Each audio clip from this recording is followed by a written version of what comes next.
সন্ধ্যেবেলা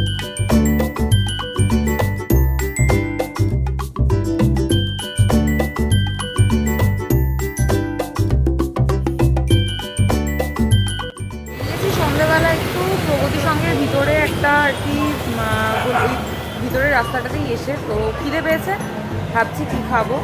তো এখন পিছনে দেখতেই পাচ্ছ শুভ অলরেডি দাঁড়িয়ে রয়েছে, ওখানটাতে কিছু হয়তো খাবো। তো চলো দেখি কী অর্ডার করলো, তাই জন্য ভাবলাম একটা ছোটো ভিডিও করে তোমাদের সাথে শেয়ার করি। তো দেখতে থাকো।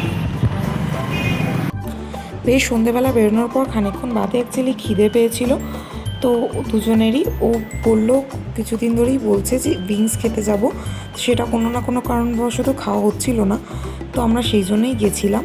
তো এখান থেকে আমরা 2টো উইংস আর 2টো চিকেন স্টিক বা এরকম কিছু ছিল, এটা অর্ডার করেছিলাম। তো বেশ ভালোই খেতে ছিল। তো এইভাবেই সন্ধ্যেটা কাটালাম। তোমাদের কেমন লাগলো জানিও।